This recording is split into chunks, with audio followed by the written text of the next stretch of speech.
नाशिकच्या एका प्रसिद्ध मल्टीनॅशनल कंपनीमध्ये घडलेल्या घटनेनंतर फक्त नाशिकमध्येच नाही तर संपूर्ण राज्यभरात खळबळ उडालेली आहे। या मल्टीनॅशनल कंपनीमध्ये इथल्या महिलांचं लैंगिक मानसिक शोषण तर होतच, मात्र त्यांच्यावर धर्मांतरासाठी देखील दबाव टाकला जात होता। सूत्रांकडून मिळालेल्या माहितीनुसार द केरला फाइल्स या चित्रपटामध्ये ज्याप्रमाणे उच्च शिक्षित तरुणींना इथलेच काम करणाऱ्या तरुणांकडून त्रास दिला जायचा, लैंगिक शोषण केलं जायचं, विनयभंग केला जायचा आणि त्यांना दबाव टाकून हे समजून सांगण्याचा प्रयत्न केला जायचा की कसा तुमचा धर्म चुकीचा, त्या तुमच्या धर्मातल्या रूढी परंपरा कशा चुकीच्या आणि आमचा धर्म कसा श्रेष्ठ, असं सगळं सांगून त्यांना भुरळ घालून कुठेतरी दबाव टाकून त्यांना धर्मांतर करण्यास भाग पाडलं जायचं। पोलिसांच्या सूत्रांनी दिलेल्या माहितीनुसार अगदी हाच प्रकार गेल्या अनेक महिन्यांपासून नाशिकच्या या मल्टीनॅशनल कंपनीत सुरू होता। खरं तर हे तरुण जे होते, जे इतर धर्मीय असताना सुद्धा या ठिकाणी टीम लीडर होते आणि या हिंदू धर्मातल्या मुलींना त्या ठिकाणी दबाव टाकून त्यांचा विनयभंग करत असल्याचा धक्कादायक प्रकार तपासात उघड झालेला आहे।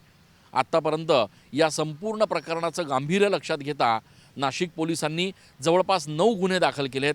त्याच्यापैकी 6 जण जे आहेत त्यांच्यावर दोष ठेवण्यात आलेला आहे। त्याच्यापैकी 5 जणांना पोलिसांनी आत्तापर्यंत अटक देखील केलेली आहे। आता प्रश्न साहजिकच उपस्थित होतो की कंपनीत काम करणाऱ्या या तरुणींनी या संदर्भात कोणाला तक्रार केली नाही का? तर निश्चितपणे त्यांनी याबाबत आपल्या कंपनीच्या महिलाच असलेल्या एका HR याबाबतची कल्पना दिली, आपली तक्रार देखील केली। मात्र या महिलेनं जी HR कंपनीत होती तिनं याबाबत आपल्या वरिष्ठांना कुठलीही माहिती दिली नाही। या सगळ्या तक्रारींकडे सपशेल दुर्लक्ष केलं आणि हे सगळं प्रकरण उघडकीस आल्यानंतर आता ही HR महिला देखील फरार झालेली आहे। पोलीस आता तिच्या देखील मागावर आहे। या सगळ्या प्रकरणात गांभीर्य लक्षात घेऊन SITची स्थापना देखील करण्यात आलेली आहे। एखाद्या उच्च शिक्षित महिलांचं मल्टीनॅशनल कंपनीमध्ये अशा पद्धतीनं शोषण होत असताना कंपनीतले इतर वरिष्ठ अधिकारी नेमकं काय करत होते, त्यांना याबाबतची कुठलीच कल्पना नव्हती का, असे अनेक प्रश्न या निमित्तानं उपस्थित होत आहेत। सगळ्यात महत्त्वाचं म्हणजे आता प्रश्न असा देखील उपस्थित केला जातोय की जे तरुण या ठिकाणी टीम लीडर म्हणून काम करत होते ते खरंच या कंपनीत काम करण्यासाठी शैक्षणिकदृष्ट्या पात्र होते का, याचा देखील तपास आता करावा लागणार आहे।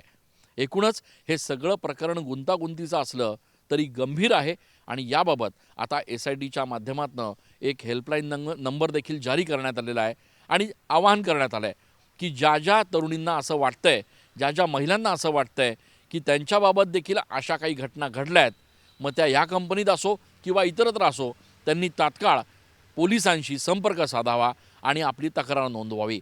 अर्थात या सगळ्या घटनेनंतर फक्त नाशिकमध्येच नाही तर संपूर्ण राज्यभरात खळबळ उडालेली आहे। हे लव जिहादचं प्रकरण आहे का? धर्मांतरासाठी दबाव टाकून विनयभंग केला जात होता का? एखाद्या मल्टीनॅशनल कंपनीमध्ये जर उच्च शिक्षित महिलांसोबत असं घडत असेल तर इतरत्र असेच प्रकार घडत आहेत का? हा सगळा तपास आता SITच्या माध्यमातून सुरू करण्यात आलेला आहे। त्यामुळे या सगळ्या तपासामध्ये आणखी धक्कादायक खुलासे होण्याची शक्यता आता वर्तवली जाते।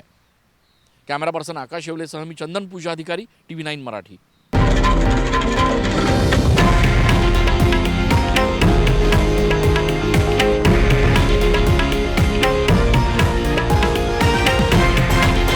हे आहे देशातील नंबर 1 न्यूज नेटवर्क आणि आपण पाहत आहात TV9 मराठी, एकमेव।